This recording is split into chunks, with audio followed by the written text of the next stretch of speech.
Hər vaxtınız xeyir olsun. Bugün insan mühakiməsinin, necə deyim, çox gizli bir qüsuruna baş vuracağıq. Söhbət səs-küy adlanan bir fenomendən gedir. Bəli, və əsas mənbəyimiz də Daniel Kahneman və həmkarlarının yazdığı səs-küy kitabıdır.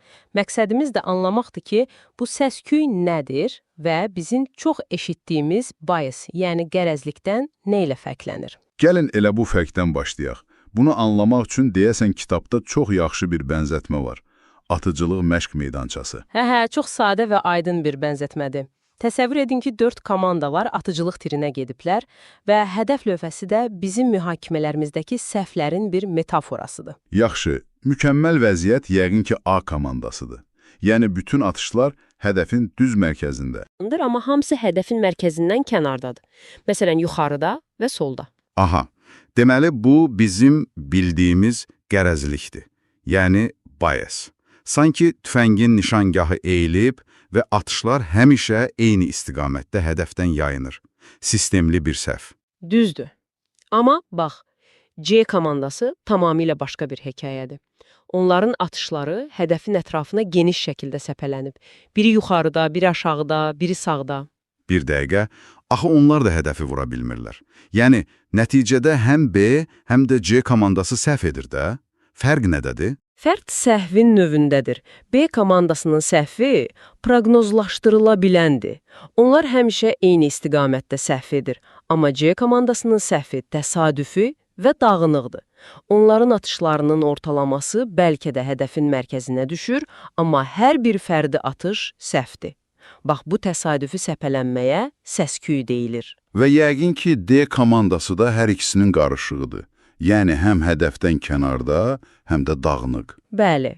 İndi isə ən vacib məqama gəlirik. Hansı ki? Təsəvvür edin ki, siz hədəf lövhəsinin arxasında dayanıbsınız və hədəfin mərkəzini, yəni doğru cavabı görmürsünüz.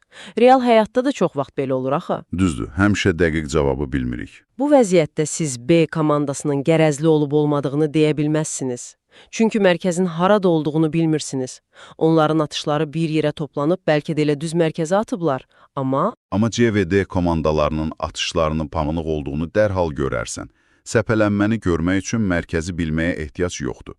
Bu çox maraqlı fikirdir. bax, səs-küyün əsas xüsusiyyəti budur. Onu ölçmək üçün doğru cavabı bilməyə ehtiyac yoxdur. Sadəcə, eyni məsələ ilə bağlı verilən mühakimələrin bir-birindən nə qədər fərqləndiyinə baxmaq kifayətdir. Və kitab iddia edir ki, real dünyada bu fərqlilik, bu səpələnmə çox vaxt rüsvayçı dərəcədə yüksəkdir. Bu çox sərt ifadədir. Buna aid nümunələr varmı? Olmazmı? Götürək elə tibbi. Eyni xəstəyə fərqli həkimlərin fərqli diaqnoz qoyması adi haldır. Və bu təkcə psixiatriya kimi subyektiv sahələrdə deyil, məsələn, rentgen şəkillərinin oxunması kimi daha obyektiv görünən sahələrdə belə baş verir. Yaxşı, bəs daha çox qaydalara əsaslanan sahələr, məsələn, hüquq sistemi, orada vəziyyət necədir? Orada vəziyyət, necə deyim, lap dramatikdir. Bir araşdırmada sığınacaq axtaranların işinə baxırlar. Deməli, bir insanın müraciətinin qəbul edilib-edilməməsi sanki lotereyadır. Bir hakim müraciətlərin cəmi 5%-ni qəbul edir, eyni binada işləyən başqa bir hakim isə 88%-ni. Necə? 5%-ə qarşı 88%. Bu ağla sığmaz fərqdir. Yəni, insanın taleyi sadəcə işinin hansı hakimə düşməsindən asılıdır. Tamamilə. Və bu, biznesdə də belədir. İşə qəbulda, performans qiymətləndirmələrində araşdırmalar göstərir ki, işçinin aldığı qiymətin yarıdan çoxu onun performansından yox, qiymətləndirənin şəxsiyyətindən asılıdır. Hətta barmaq izi analizi kimi səhvsiz hesab etdiyimiz sahələrdə belə səs-küy var. Bu inanılmazdır. Deməli, mühakimənin olduğu hər yerdə bu təsadüfi səpələnmə, yəni səs-küy var və bu sadəcə nəzəri bir problem deyil. İnsanların həyatına birbaşa təsir edir. Əlbəttə, bu böyük ədalətsizliklərə və ciddi iqtisadi itkilərə səbəb olur. 70-ci illərdə ABŞ-da hakim Marvin Frankelin hekayəsi, Frankel özü də fərqinə varır ki, sistemdə nəsə düz deyil. Görür ki, eyni cinayəti törətmiş oxşar insanlara verilən cəzalar cinayətdən çox işə baxan hakimdən asılıdır. Və o buna çox sərt bir ad verir. Bəli, o bunu gündəlik törədilən özbaşına zülmlər adlandırır. Çox güclü ifadədir. Məsələn, bir misal var. 2 oxşar saxta çek işi, birinə 15 il həbs cəzası verilir, digərinə isə cəmi 30 gün. Eyni cinayətə görə 30 günə qarşı 15 il. Bu, müasir bir hüquq sistemində necə mümkün ola bilər? Frenkelin narahatlığı da buydu və sonradan aparılan tədqiqatlar onun haqlı olduğunu göstərdi. Bir təcrübədə 50 hakimə eyni uydurma işlər verirlər. Nəticələr dəhşətli olur. Bir bank soyğunçusu işində cəzalar 5 ildən 18 ilə qədər dəyişir. Üstəlik bildiyim qədər vəziyyəti daha da əbsurd edən məqamlar var. Hakimin acı olması və ya sevimli futbol komandasının uduzması kimi tamamilə adiyyəti olmayan şeylər də qərarlara təsir edir. Bəli, bu səs-küyün ən narahat edici tərəfidir. Məşhur bir araşdırma göstərir ki, hakimlər nahardan əvvəl, yəni ac olanda daha sərt qərarlar verirlər. Nahardan sonra isə daha mülayim olurlar. Dəhşətlidir, elə deyilmi? Bir insanın azadlığı hakimin qan şəkərindən asılı ola bilər. Həqiqətən dəhşətlidir. Yaxşı, bəs Frenkelin bu mübarizəsi bir nəticə verdi, nəysə dəyişdi? Bəli, verdi. Onun səyləri nəticəsində 1984-cü ildə ABŞ-da Cəza İslahat Aktı qəbul edildi. Bu qanunla hakimlərin sərbəstliyini məhdudlaşdıran məcburi cəza təlimatları yaradıldı. Məqsəd daha ardıcıl cəzaları təmin etmək idi. Yəni, səs-küy azaltmaq üçün. Bu təlimatlar işə yaradı mı? Bəli, tədqiqatlar göstərdi ki, hakimlər arasındakı fərqlilik, yəni səs-küy, həqiqətən də əhəmiyyətli dərəcədə azaldı. Amma hekayə burada bitmir. Bir amma var deməli? Bəli, bir çox hakim bu təlimatlara etiraz etməyə başladı. Deyirdilər ki, bu qaydalar çox mexaniki və ədalətsizdir. İddiaları o idi ki, hər işin özünə məxsus tərəfləri var və bu cədvəllər fərdi vəziyyətləri nəzərə almağa imkan vermir. Anlaşılandı. Deməli, bir dilemma yaranır. Qaydalarla özbaşınalığı azaltmaq, yoxsa fərdi mühakiməyə yer saxlamaqla ədalətli olmaq. Çətin seçimdir. Sonda nə oldu? Sonda 2005-ci ildə Ali Məhkəmə bu təlimatların məcburi olmasını ləğv etdi. Onları sadəcə məsləhət xarakterli etdi.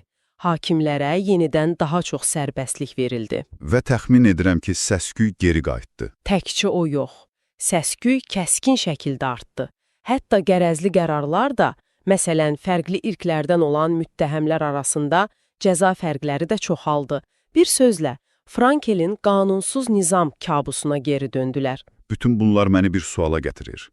Əgər səs-küy bu qədər böyük və zərərli bir problemdirsə, niyə biz onun fərqinə varmırıq? Niyə şirkətlər, təşkilatlar öz daxillərindəki bu dağınıqlığı görmürlər? Bax, kitab bunu razılaşma illüziyası ilə izah edir.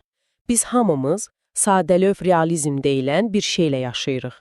Yəni, düşünürük ki, dünya bizim gördüyümüz kimidir və digər ağlı başında olan insanlar da onu eyni cür görməlidir. Xüsusilə də eyni peşədən olan insanlar. Eyni təhsil alıblar, eyni dildə danışırlar. Tamamilə bu illüziyanı daha da gücləndirir. Buna aid mükəmməl bir nümunə var. Sığorta şirkətində aparılan səs-küy auditi. Aha, bu çox maraqlıdır. Deməli, rəhbərlərdən soruşurlar, sizcə iki fərqli sığorta mütəxəssisi eyni riskə qiymət versə, onların təklifləri arasında nə qədər fərq olar? Mən özüm də bir təxmin edim. Onlar peşəkardılar, eyni qaydalarla işləyirlər.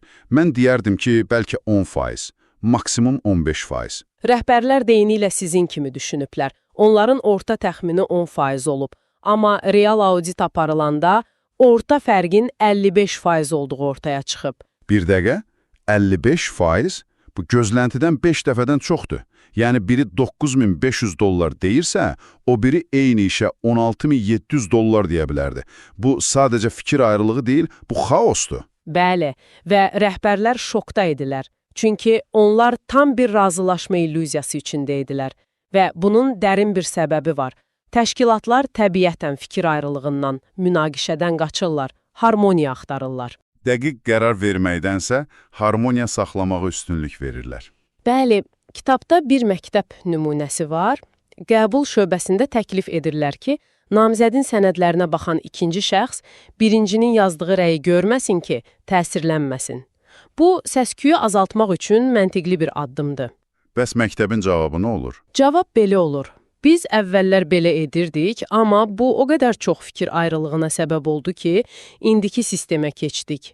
Yəni, onlar mübahisədən qaçmaq üçün dəqiqliyi qurban veriblər. Deməli, biz fikir ayrılığının yaratdığı ani narahatlıqdan o qədər qorxuruq ki, səs-küyün yaratdığı daha böyük, amma görünməz zərəri görməzliyindən gəlirik. Çox maraqlıdır. Tamamilə doğrudur. Fikir ayrılığının narahatlığı o an hiss olunur. Səs-küyün zərəri isə statistikdir, mücərrəddir. Onu ölçənə qədər. Yaxşı, gəlin ümumiləşdirək. Beləliklə, səs-küy insan mühakiməsində qərəzlikdən fərqli, böyük və gizli bir səhv mənbəyidir.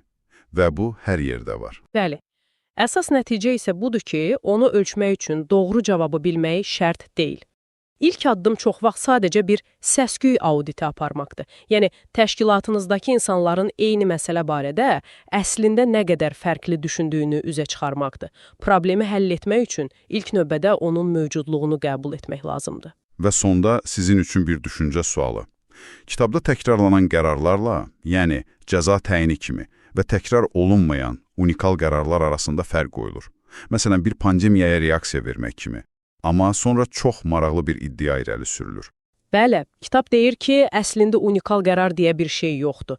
Hər unikal qərar sadəcə bir dəfə baş verən, təkrarlanan qərardır. Fikir belədir. Təsəvvür edin ki, siz bu unikal qərarı 100 fərqli paralel kainatda versəydiniz. 100 fərqli, eyni dərəcədə səriştəli komandayla. Bəli, nəticələr nə qədər fərqli olardı. Bəziləri sərt karantin tətbiq edərdi, bəziləri daha yumşaq. Bax, bu nəticələr arasındakı fərqlilik həmin unikal qərarın özünü səs-küy olardı. Bu çox dərin bir fikirdir. Elə isə sualımız budur. Əgər bu doğrudursa, təkrarlanan qərarlarda səs-küyü azaltmaq üçün istifadə olunan strategiyalar, mühakimələri müstəqil etmək, qaydalar tətbiq etmək kimi sizin öz həyatınızda və ya cəmiyyətdə verdiyiniz ən böyük, ən unikal qərarlara necə tətbiq edilə bilər? Bu barədə düşünməyə dəyər.